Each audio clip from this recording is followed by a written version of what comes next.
a banda, e eles, deixando a multidão, o levaram consigo.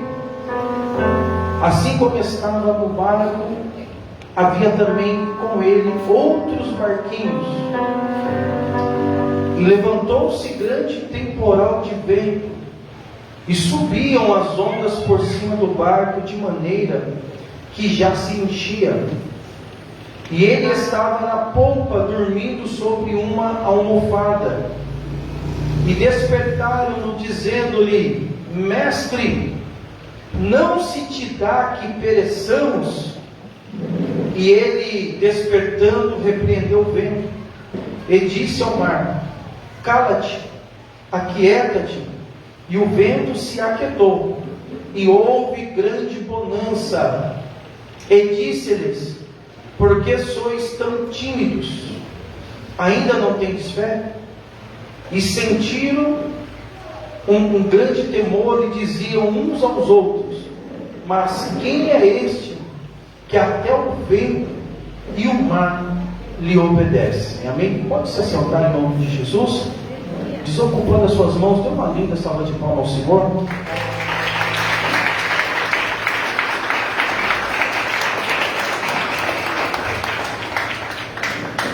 Glória a Deus. Irmãos, nossa irmã diaconisa Maria trouxe a palavra inicial, introdutória, falando acerca da semente. O semeador saiu a semear. Jesus, no capítulo de número 4, ele está falando da palavra e ele está falando da fé. Jesus está ensinando para os seus discípulos a importância da fé, até porque sem fé é impossível agradar a Deus, porque todos aqueles que se aproximam de Deus têm que crer que Ele existe, mas sem fé você não tem como se aproximar de Deus. Só que Jesus, ele é muito didático, porque Jesus ele vai ensinar algo, e assim que ele te ensinar algo, ele vai te colocar numa situação para você pôr em prática aquilo que ele te ensinou. É por isso que o crente, irmão, precisa estar 100% ligado. Não é 99%, não é 98%, não é 50%, é 100% ligado. Porque todas as vezes que você vem no culto, a palavra é ministrada, Jesus está te ensinando algo. E você pode ter certeza, quando a mensagem encerrar e você passar dessas portas para lá, Jesus vai preparar uma situação para você colocar em prática aquilo que você aprendeu. Então Jesus está falando de fé, Jesus está falando que é importante ouvir a palavra, porque a fé ela vem pelo ouvir a palavra de Deus. E aí Jesus vai criar uma situação com os discípulos. Jesus vai falar assim: vamos para a outra banca. E os discípulos vão obedecer, porque discípulo obedece. Eles entram no barco e eles estão indo para o outro lado do rio, o outro lado do mar. Só que acontece algo esquisito, estranho, porque no meio da trajetória uma grande tempestade vai vir contra aquele barco. A Bíblia diz que junto com eles havia também outros barquinhos, mas o alvo do cenário do que Jesus quer passar para nós é o barquinho que ele está dentro. Eles estão passando para o outro lado, no meio da trajetória, o mar se levanta, o desespero bate. Primeira coisa que nós temos que destacar que o texto nos ensina: quando Jesus falou assim, vamos para o outro lado, e eles entraram no barco e começaram a remar, não havia tempestade, não havia vento, não havia nenhuma dificuldade, nenhum problema, porque assim era a nossa vida. No começo da nossa caminhada, irmãos, tudo é um mar de rosa. Você não vai sofrer tempestade no começo da sua caminhada.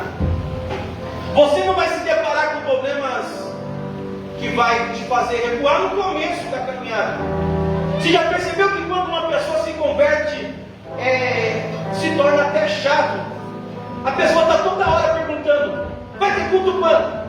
Vocês vão fazer o que quando? Vocês vão para o monte? Vai ter vigília? Vai ter isso? Vai ter aquilo? Vai ter consagração? Porque está no primeiro amor. E no primeiro amor tudo é gostoso.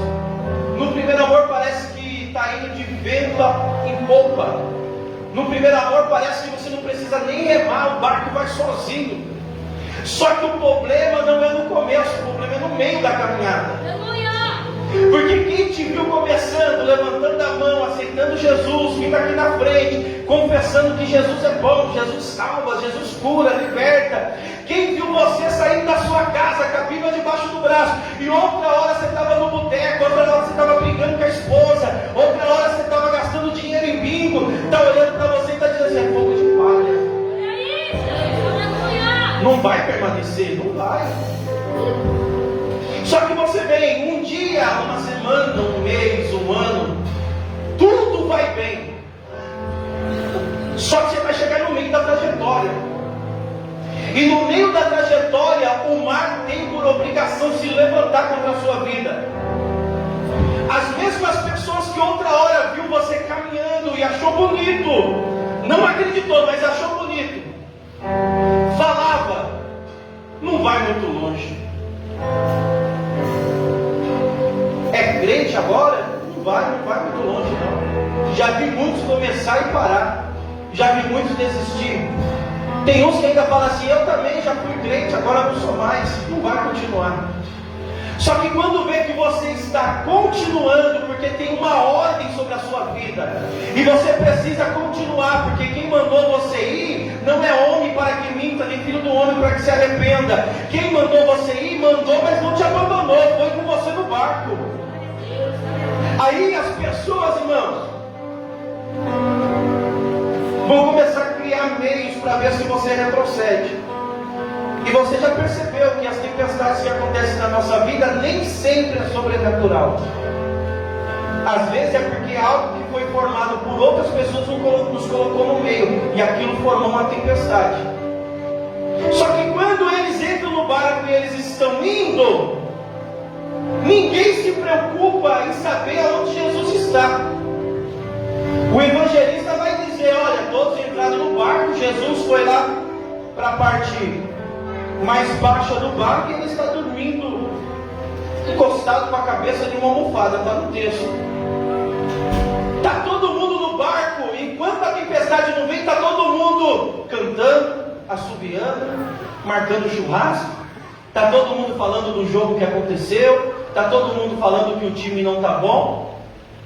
E aí, irmãos, Deus precisa permitir que algumas tempestades venham, para que a gente possa se ligar naquilo que nós estamos fazendo, para que nós possamos ter um choque de realidade e saber que nem tudo é oba-oba, nem tudo é alegria, nem tudo é jogar confete para o alto e ficar assobiando sem saber o que está acontecendo. Só que quando a tempestade vem, aí eles lembram aonde está Jesus. Jesus está dormindo. Eu falei isso aqui lá no Café de Varões, o diácono Nivaldo vai lembrar.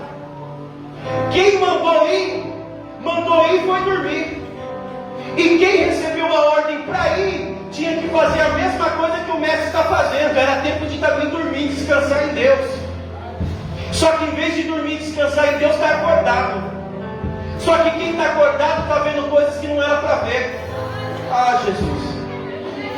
Quem está acordado está ouvindo coisas que não era para ouvir. E quem vê coisa que não era para ver, vai ficando com medo. Quem ouve coisa que não era para ouvir, vai ficando atemorizado. Porque há momentos que nós precisamos dormir e descansar em Deus. Assim como há momentos que nós precisamos estar acordado e alerta. Irmãos, Jonas estava fugindo de Deus, uma rebeldia terrível. Entrou no barco e foi dormir.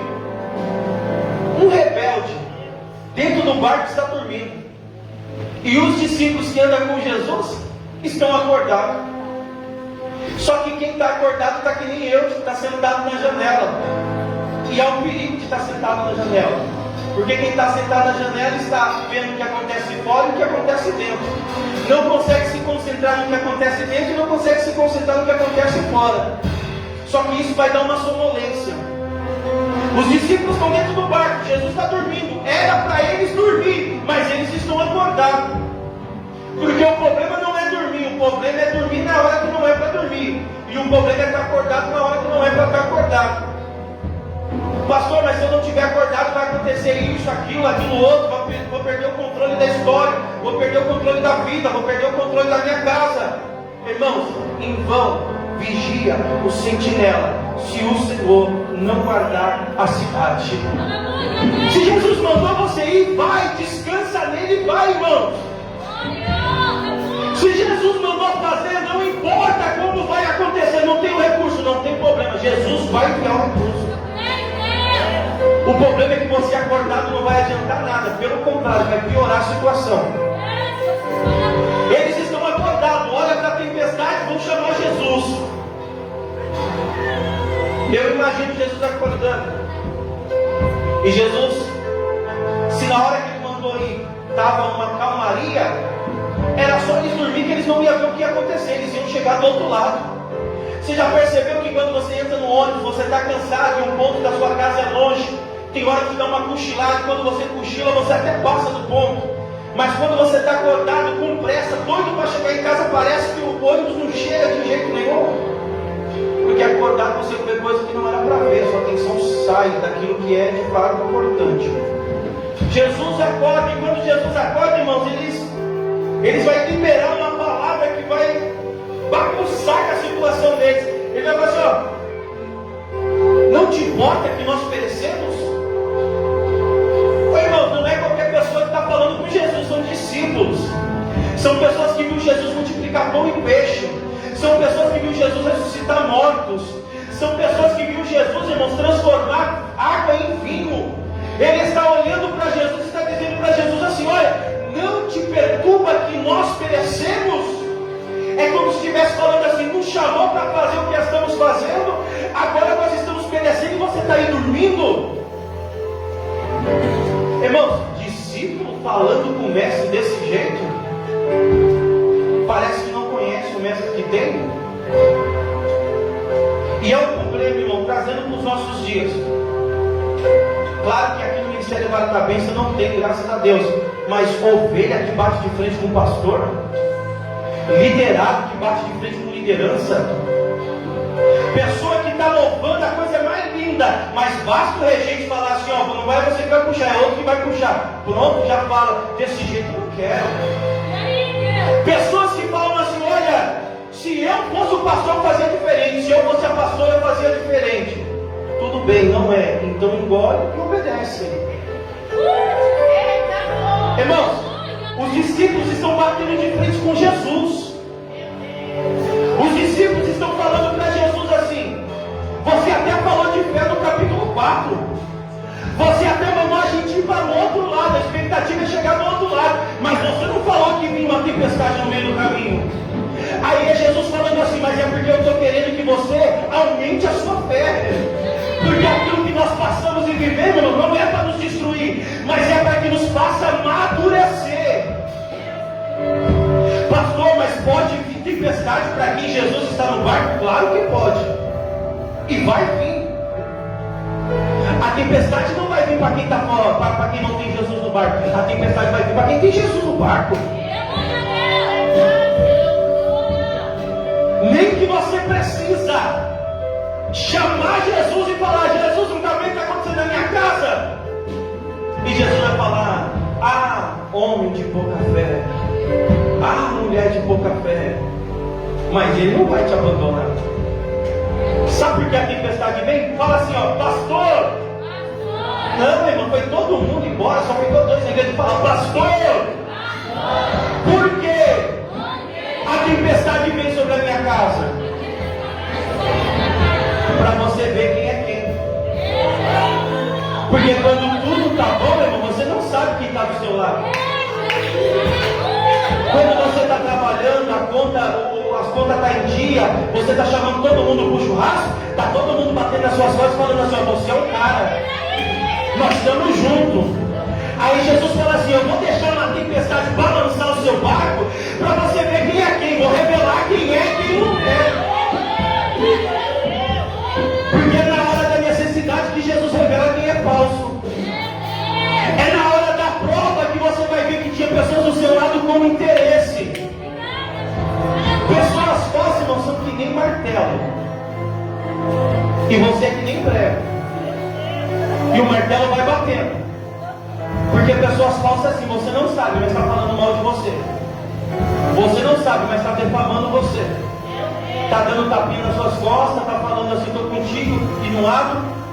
Mas quando você não está perto, está falando assim: eu não acredito que foi levantado por Deus. Nem canta bem assim, nem prega bem assim, nem tem tanta unção para tocar. Porque falso é que nem martelo, ele bate porque ele quer ver o prego afundar. E depois que você está lá embaixo afundado, ele vai fazer que nem o martelo faz para tirar o prego da madeira. Ele vai tentar te pegar e te levantar para falar que sempre esteve com você. Porque tem pessoas que se alegram em ver outras pessoas caídas, mas nunca se alegra em ver você melhor do que ele. Jesus vai olhar para aquele povo, irmão, os discípulos, e vai dizer assim: por que vocês estão tímidos? Ainda não tem fé? Porque aqui a moral da história, irmãos, é mostrar para os discípulos que o coração deles não está no reino dos céus. É mostrar para os discípulos que eles não confiam em Jesus 100%. Que eles não confiam em Deus verdadeiramente. Porque se eles confiassem em Deus verdadeiramente, se eles confiassem no Jesus que chamou eles quando eles estavam pescando, trabalhando, no Jesus que revelou Mateus quando era conhecido como Levi, era cobrador de imposto, eles iam saber que aquela tempestade não ia matar. Eles iriam saber: se Jesus mandou ir para o outro lado, eu não sei como que o negócio vai chegar do outro lado. Pode ser que o barco arrebenta, mas a gente vai chegar do outro lado. Porque a palavra dele é que chegue do outro lado. Jesus vai dizer para eles: por que sois tão tímidos? Ainda não têm fé? E eles vão ficar aterrorizados, porque eles viram Jesus acalmando tempestade, mandando aquietar o mar. Irmãos, o Jesus que nós servimos, ele é poderoso para curar uma dor de cabeça, mas ele também é poderoso para ressuscitar alguém que já morreu. Coisa maior do que isso ele já fez. Nos deu o livre acesso ao trono do Pai. Hoje a mesa está posta para que nós possamos dizer algo importante no mundo espiritual. Isso daqui, irmãos, é um símbolo. A ceia é um símbolo. A ceia é um sinalizador. Assim como no Antigo Testamento matava o animal e aquele animal representava Cristo, a ceia é um símbolo. Isso daqui representa que alguém morreu em nosso lugar e ressuscitou. E nós estamos aqui anunciando a sua morte até que ele volte.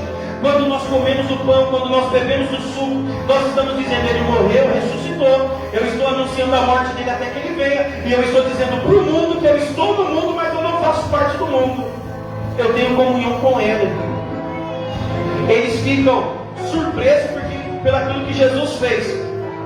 E Jesus tinha muito mais para fazer na vida dos discípulos. Assim como Jesus tem muito mais para fazer na nossa vida. Cada um de nós que estamos aqui hoje, só pelo motivo de você estar aqui, Deus já deu livramento para você e você nem sabe. Deus já deu livramento para a tua casa e você nem sabe. Tem pessoa, irmão, da nossa família que já era para ter descido a sepultura há muito tempo, mas não desce. Porque toda vez que você vem, Deus envia um anjo do livramento lá. A pessoa acha que é sorte. Você vem para o culto e não dá nem atenção para isso. Mas é Deus que está guardando a sua casa.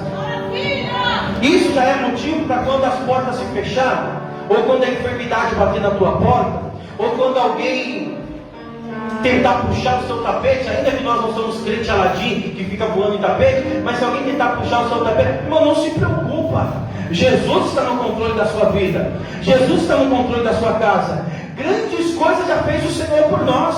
Se nós estamos aqui hoje, é graças a Deus que enviou seu Filho amado Jesus Cristo, e que porque achou por bem acrescentar mais um dia de vida. Então nessa noite nós vamos sair daqui sabendo de uma coisa: se Jesus falou que nós vamos chegar do outro lado, e o outro lado não é qualquer lado, o outro lado é o céu.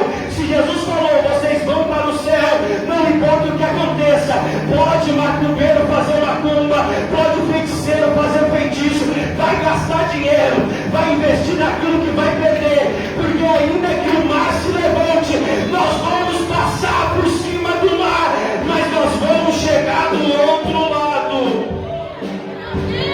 Aplaude Jesus, irmão, se coloque de pé em nome de Jesus.